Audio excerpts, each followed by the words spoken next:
Hey friends, welcome to part 4 of my video journal experiment, wild adventure ride of my all ages comic diary videos. And today, I'm just going to I did a really quick underlying. I'm just going to draw a very quick mug shot of the Mighty Mustache. Again, the main hero of our story. And I just wanted to give a little quick update, exactly where I'm at with the story, and how things are going and all that good stuff. So this week's actually been it's been busy. Every week's usually busy, which is always good. But I did have some downtime, and what I was able to do was plug away some story elements and I give some crazy eyes here. Some story elements and some characters and all that good stuff. Anybody that's watched the last Scribbles with Jonathan show that I posted on YouTube this Friday, or last Friday, sorry, I was talking about some of the programs that I use lately for writing. And I'll include a link at the bottom of this YouTube video if you just want to click that, and you can watch the video if you want. I think it's towards the end where I started talking about the program, which is Dramatica Pro that I was fortunate enough that a friend let me borrow. I'm not going to talk about it too much, but with that program, I was able to plug in a lot of the sound characters and things so far that I'll be using for the story. And I just wanted to briefly talk about it just a little bit because as I'm plugging in the characters, it's actually giving me ideas, and I don't want to say excuses, but you know I'm figuring out a lot of plot holes right away that I can fix just by incorporating it within a character or something like that. So let me bring this up so I can read it while we're drawn here. Okay, so the main thing that I wanted to do was I want the Mighty Mustache here. He's clearly, a play on superheroes. I enjoy superheroes, um, and I don't think I make that too much of a mystery.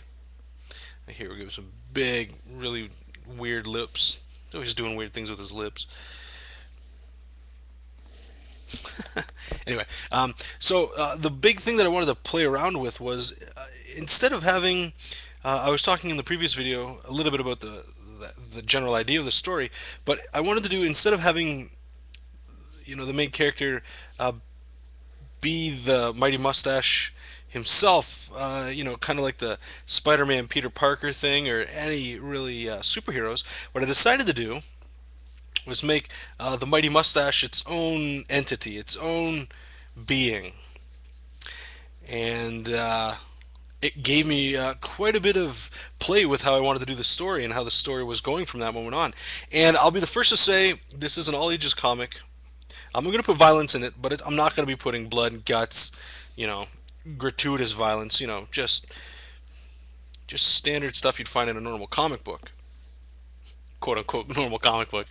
But so by making this guy, the Mighty Mustache, its own entity, what I was able to do was okay. Now I can play as the main character as being the nerd at school, the one that has like one good friend, maybe two good friends, and he gets picked on a lot. It's your classical story that most of us can relate to. Usually, most of us have been, that guy or that girl for at least a little bit in while you're growing up, or maybe you still are that person. But it gives us something a little bit to relate to, and not even that, but it also, makes you feel a little bit more sympathetic to people that are being picked on. Because, when most people they feel bad when they see somebody else being the victim of ridicule and the victim of, just being a victim in general. So that's what he plays on, and the Mighty Mustache will represent, once he gets that power, how he gets to right wrongs and how he gets to classic stuff. Okay.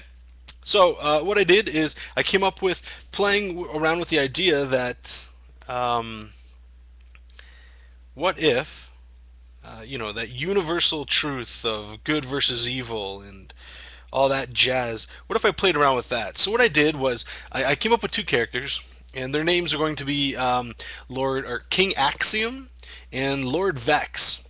And King Axiom and Lord Vex, they're basically the galactic and dimensional representation of good and evil. Lord or King Axiom is the king of good and everything that's right in the world and everything that should be right.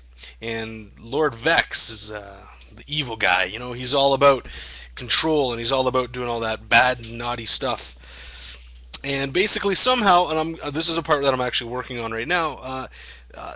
Something happens where they get stuck in on Earth in our reality, but not as their actual beings. You know, they get trapped in Lord or King Axiom's case. He gets trapped into a mustache, and once the main character, whose name is Stuart, basically allows himself to put the mustache on, King Axiom takes over into this big bulky body. And the reason why he has this representation is because it's what Stuart sees in his mind as the ultimate hero, you know.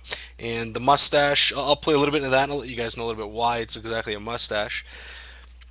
And all that stuff. So basically this will be King Axiom in like a battle suit, you know, kind of like, you know, this is not a mech or anything like that he controls, but it's kind of like that body that allows Stuart to, you know, fight evil in a way that Stuart normally can't.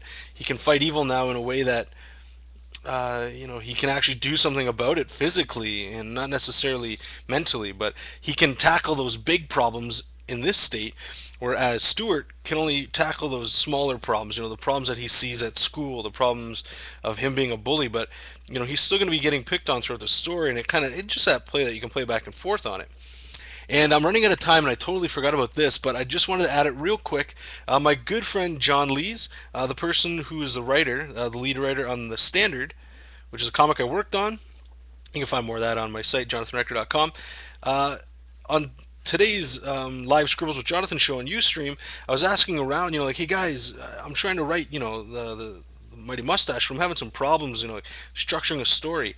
And I've got about 2 minutes, I think. So I'm just going to quickly just hammer through the points that how he comes up with a story. And there's no right or wrong way to make up a comic book story, but this is just a little way that he came up with it. And I'm definitely going to be trying this, and I'll let you guys know how it goes. So basically, you're going to have your ideas for your story. So your first thing you want to do is write all the scenes for the story. Then you're going to want to write down how many pages each scene in that story. Sorry, you're going to want to write down how many pages it'll take for each scene, and you want to try to make it equal the amount of pages that you're going to have in your book. Okay, so once you have that, something important needs to happen on every page, even if it's only a plot point of just people talking back and forth, okay? But something has to happen. It can't just be useless nonsense and pointless drivel. So once we have that, so an example would be page 1. The evil guy starts to rob a bank. And then page 2, the mighty mustache intervenes, and it's a full page splash of him showing up saying, you know, no more crime, I'm going to stop you, bad guy, right? And then you start doing that exact thing into each page. So now that you have all your scenes, you're breaking it down page by page by page, what's going to be on those pages. And then you're going to start breaking those pages down into panels, images, and thumbnails. So anybody that's familiar with a thumbnail, that's when you start taking those pages and start breaking it down. You know how many pages you have for a scene, and you can start working it into there for all the panels and all the good stuff you're going to have on that. So once you have your thumbnails, then you'll add general dialogue. So during this whole process, you know, there's no do this, do this, do this, and then at the end you're going to have a comic. All of these things you're going to have to put in at the same time. So if there's dialogue choices that you want to have right away, I would say have an idea of where you're going to put them. But yeah, so have an idea of where the dialogue is going to go. And then at the end, the very end, that's when you can start really worrying about solidifying your script. You know, making sure what they say matches what's going on. But I'm looking at the clock, and I should get out of here so I don't go over it. And I'll try to get more into this in the next video with all the characters that I've come up with so far, and maybe some more concept art. But thank you so much for watching. I hope you guys had a good time, and we'll talk to you later. Bye.